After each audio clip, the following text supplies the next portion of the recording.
And the Lord has always impressed upon him to move out of the four walls into the community. And there's so many concerns in our world around us, so many concerns within our community, and we cannot please God just sitting inside four walls talking to one another. We cannot please God, nor even please our bishop, sitting inside four walls with a few members here, a few members here, 100 here, 200 here, and all we do is talk to one another on the inside, while the world outside is being ravaged by poverty, police brutality, so forth and what have you. So Bishop wanted to bridge that gulf and bring the church and the community back together again and put it, matter of fact, I'm going to use the word restoration. He wanted to restore the mission of the church, which was to be integrated within our community. It was said about Jesus that he was a friend of sinners. So he walked with anybody, he went anywhere. But I find it very ironic that I've never seen, and you scholars can kind of correct me if I'm wrong, I've never seen it said about Jesus that the sinners were his friend. But he was everybody's friend. And he met everybody at the point of their need. So this is our opportunity to meet our community at the point of their need. You're going to hear a lot shared today. You're going to hear people like Bob Law, and Bishop has paired us up together after the 3 nights that he had Bob Law come in here and speak to us. There's a smiling face shaking his head because he knows Bob Law made an awesome presentation in those 3 nights. I didn't understand, and I'll be honest with you, I did not understand why Bishop had me present him every night and come behind him. I didn't understand that, but Bishop had a master plan. That last night he stood me up and says he wanted us to work together. So Bob Law grabbed some of the people that work with him. I grabbed some of our pastors, some in the first jurisdiction, some out of the first jurisdiction, so we can partner together. And this is only the beginning of something great. Remember that. Don't look at the numbers today, because you have to start somewhere. It was the late, what was his name? He was a member of Washington Temple. He went on to pastor. His first name was Nathan. He went on to be with the Lord, him and his wife. What's his name? No, it was another one. He was a pastor with a rusty voice. Well, anyway, he would preach for Pastor Peterson at times, and this is what he said. I've never forgotten. He preached a message entitled, "Every Big Dog was once Nathan Armstrong." That's it. He said, every big dog was once a little dog first. So you don't have a big German Shepherd until you first have a puppy. This is the beginning of the puppy growing into adulthood.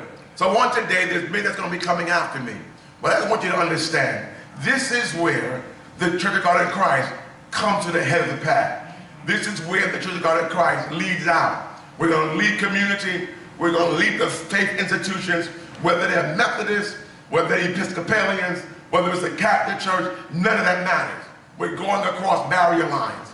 But I want you to understand that Bishop James Gaylord and the Church of God in Christ will be in the front of the line. And I'm going to make a prediction. I'm not going to say it's going to be prophetic, but it is prophetic at the same time. Bishop is a spiritual man in the midst of a generation of bishops across New York. There's many jurisdictions. But Bishop, with his spirituality, amen, he's very well respected. I'm going to predict and prophesy this, that you're going to see very, very shortly Bishop White. You're going to see very, very shortly the other bishops joining this movement as we head out from Kelly Temple and we spearhead this thing from here, from headquarters.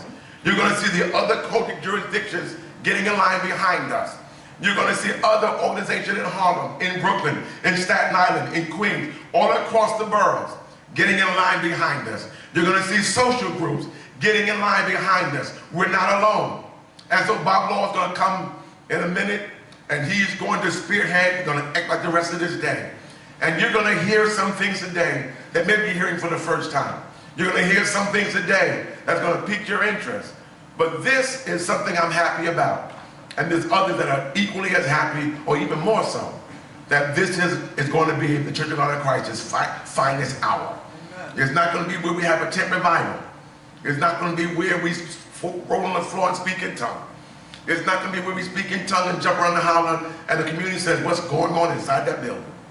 But this is where we walk these neighborhoods. This is where we get involved and we start meeting emergency needs. because there is an emergency in the black community, and that's why we're here. Bob Law is coming to further this on today.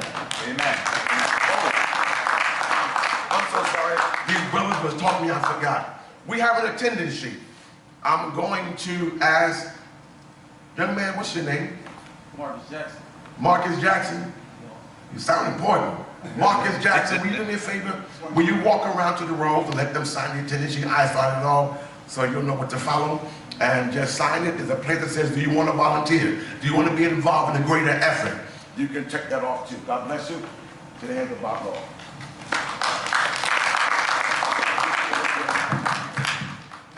Pastor Kevin Jones. Y'all are spread out a lot. You need to come in, people along the edge. You need to just move down a little bit and kind of sit in here with us. So, very good.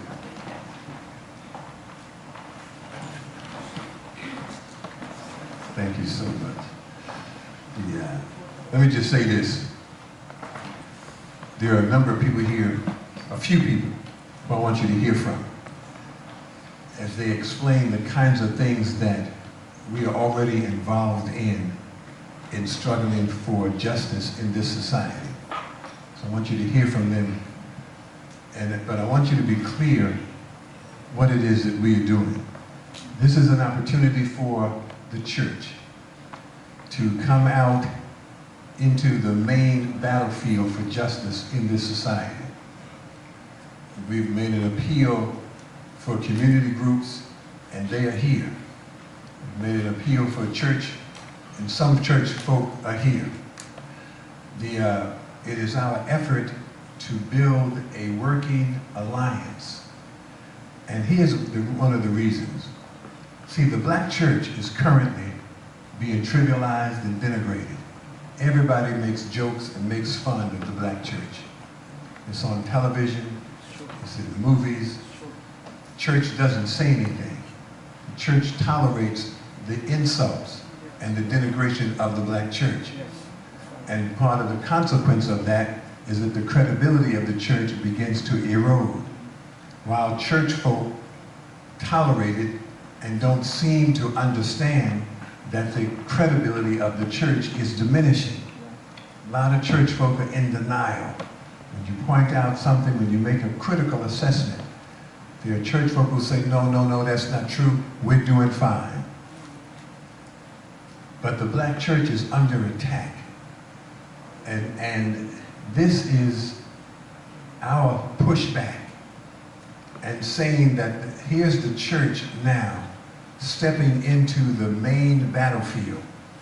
And this is the Church of God in Christ stepping into the main battlefield, because the Baptist church and the AME church has already been there. Most of the prominent leaders that come out of the faith community have been Baptist preachers or Muslim ministers. This is the Church of God in Christ, and this is a request from the community that the Church of God in Christ use its influence, its reach and influence to become much more involved in this community. Y'all with that? Yes, sir. Begin to step up and take even more of a leadership position. When we've gone out in the street, where you've discovered that people in the street are not mad at the church. When we say we want to bridge the gap between church and community, one of the things that we discovered, church, is that there is no gap. That the people in the community and the people in the church are dealing with the same reality. Yes. People in church have sons in prison, just like the people in the street. Yes. People in church have unwed daughters that are pregnant, just like people in the street. The realities that affect our community affect everybody. It's just that sometimes people in the church pretend that they are separate from what's going on in the rest of the real world. But there is no gap in terms of the emergency that exists in the black community. There is a state of emergency in the black community.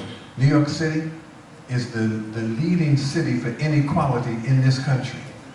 The income gap between the whites at the top and the blacks at the bottom is the greatest income gap anywhere in the country. The people at the top make 88 times more than the people at the bottom. The quality of public education, everything, the quality of health care, everything, all social comfort indicators point to the fact that there is an emergency in the black community, that schools don't work, the children are on a public school to prison pipeline, there is no justice, there's unemployment, there's no housing. There's a campaign now, and has been for some time, to create affordable housing. You're aware of that, right? Yes, sir. Everybody is for affordable housing. See, and the problem with affordable housing is that they are not trying to take people who are in poverty and lift them up out of poverty so you can afford a house. They want you to stay in poverty, and we'll bring some houses down to your income level. We call that affordable housing, which is a way of making poverty plausible. Yes, sir. So let me just start right here. Here's where I really want to start. Black lives matter. Yes. That is what we've begun to say. Black lives matter. Here's what we are saying. No, they don't. The reality is that black lives don't matter. And we have a need to teach everybody that our lives are of value. We have a need to teach everybody that black lives do matter. Because currently, black lives don't matter. Everybody kills black people. White policemen kill black people, and black people kill black people. Our lives don't matter to anybody. It's just a slogan that black lives matter. We've got to turn that slogan into a reality. We've got to teach the policymakers that black lives are of value and that black lives really do matter. When you say black lives matter, there are black people who say, when you say black lives matter, there are black people who say all lives matter. See, when you say all lives matter as a response, it is because there are black people who have such a low political sense of self-esteem and such a low sense of self-esteem in a real sense that they think that they can't say that their life is of value unless they qualify it by saying everybody else's life is of value. It's like you can't love you. You can't love yourself. You can't honor and cherish the lives of your own children unless you point out that everybody's children are precious. But listen, everybody's children are not in the line of fire. The police are not killing everybody's children, they're killing your children.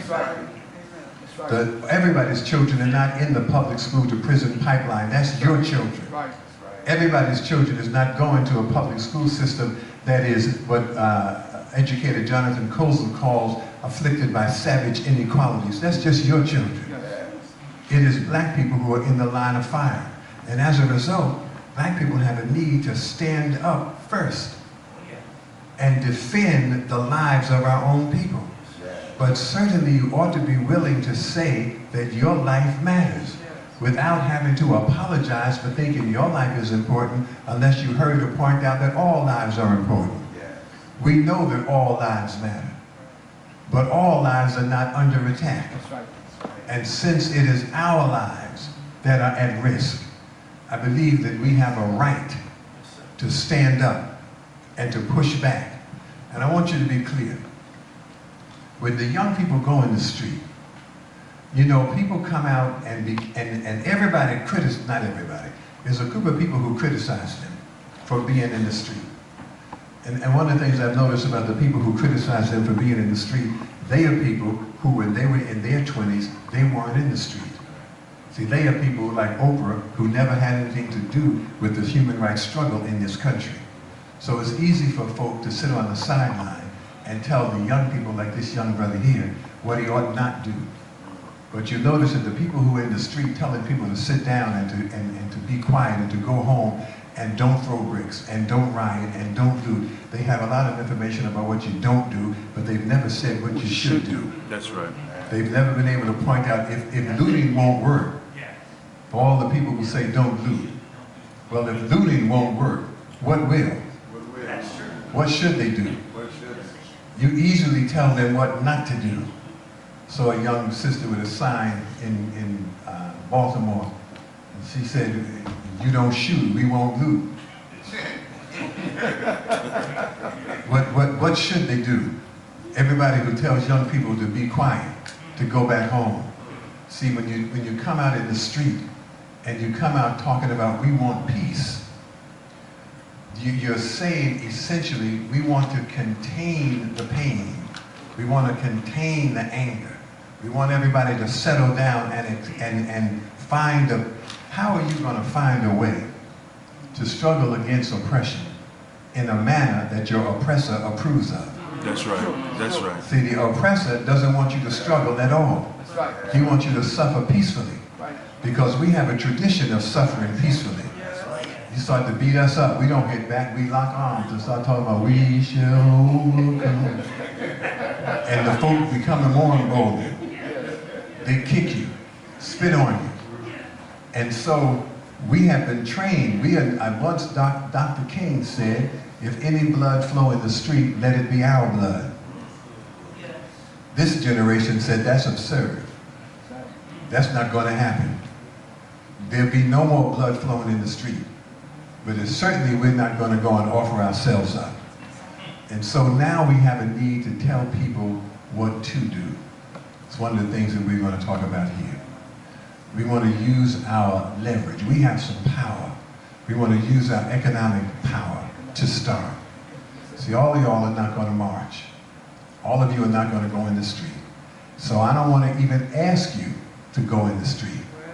But there's something that everybody can do on the level of political strategy and use your power. See, there's no point in you being so proud of being the richest black people on the planet. See, black people in America, collectively, are the richest black people collectively anywhere in the world. That's right.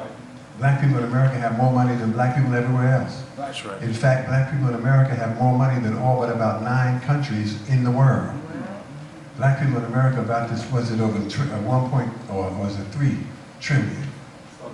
It's about $3 trillion. There are governments that don't have $1 trillion. Ask the government of Greece. Black folk have got over $3 trillion. And that's the money that they count. They don't know about the money that black folk generate under the table. That's right, that's right. They're just talking about the money that gets reported. They don't know the number of people in our community who don't report any income and are living high up on the farm. We have enormous money. We want to begin to use that money to influence public and political policy. Economic sanctions is a powerful tool. The night before Dr. King was murdered, he said, now the other thing we have to do is to always attach to our direct action the strategy of economic withdrawal. And then he said that there are some products that you have to stop buying. And he named Wonder Bread and Seal Test Milk and another bread, Heart Bread company that was in Memphis, Maxwell House Coffee. See, when he was naming those products, he was not just coming off the top of his head with some products. He was naming the products that the research had shown black people buy more so than anybody else. He was naming the products that depend on you for their profit line. And so, because black people were buying Wonder Bread, black people were buying Seal Test Milk, just like the black people buy soda. You know, there are black flavors. Y'all like orange, grape, and cola. See, the research has already been done. Right. And people know what we like. They know what our preferences are. And so Dr. King was saying, let's identify those places where we have the competitive advantage, where they are dependent on our dollars in order for their profit line. And let's take our money back. He said, up to now, only he was in Memphis, you remember, with the garbage strike, the sanitation workers strike. And he said, up to now, only the garbage men in Memphis are feeling the pain. We've got to redistribute the pain. And if we would hold on to our dollars strategically, it is one of the ways we can redistribute the pain. There are a group of ministers who've been trying to meet with the mayor and the police commissioner, and when they had the meeting with the mayor and the police commissioner, they blew them off. They said, police commissioner, here's what we want. The police commissioner said, I'm not interested in that, I'm not going to do it. Prominent black preachers met with the mayor, laid out the same thing in terms of police reform, and in reality, they didn't even ask for anything. They just asked that the cop who murdered Eric Garner be indicted. And they said, and the mayor said no. As long as we call the power brokers asking them for a meeting, they will always say no. It's at the point that they call you and ask for a meeting. That is when you have the leverage to negotiate whatever your terms are. In Philadelphia, I told you before, in Philadelphia, Reverend Leon Sullivan tried to get a meeting with the owner of the Tasty Cake Bakery Company because they had heard that they were not hiring black people. And when he called and asked the president for a meeting, the president dismissed him. Said, I don't have time to meet with these little Negro preachers. I don't have time to talk to them. And so he blew the meeting off. He didn't know that Reverend Sullivan had a coalition like this. See, y'all have more power than you know. And you come from a legacy that you may not fully understand. Come from a legacy. The black church has provided the quality, principle, leadership of integrity throughout our history in this country. Amen. The best leaders we've had have come out of the black religious experience. That's your legacy. And I know that people are beating up on you now and denigrating the church and attacking the church. And in many cases, it appears that those attacks are justified. But at the same time that there are some trifling preachers, I know there are some principled preachers. And the principled preachers need to step up. Amen. And not allow the hustlers and the con artists and those guys from LA to be the face of the black church. That's right. That's you right. got to take back your own integrity. Take back your own dignity. Reverend Sullivan had a coalition of preachers that the man from the bakery didn't know about. And he went back to his coalition and said, the man refuses to meet with me. From over 100 pulpits, that following Sunday, the word went out, don't buy Tasty Cake. That was Sunday. Wednesday, the president of Tasty Cake was on the phone. Reverend Sullivan, Dr. Sir, when will you be in your office? May I please meet with you? That's the kind of leverage you have. You just have to use your leverage. Let me just tell you this, and I want you to hear from some of the brothers who are here, brothers and sisters who are here to talk to you. When we're in the street, I'm not going in the street looking for peace. Y'all need to be clear. When the young people are in the street, people go in the street and tell them, go home. We want peace. LeBron James went in the street in Cleveland or went on TV and asked the young people not to loot, not to demonstrate. We want peace. He made a statement to the young people. LeBron James did not speak to the mayor. He didn't make a statement to the governor. He made a statement to the young people in the street. LeBron James is allowed to make such a statement as long as he is not really a system challenger. What we needed from him was, on behalf of those young people who support him so much so, we needed him to make a statement to the governor and the mayor on behalf of those young people, and he make a statement for justice. We go in the street for justice. Peace automatically follows justice.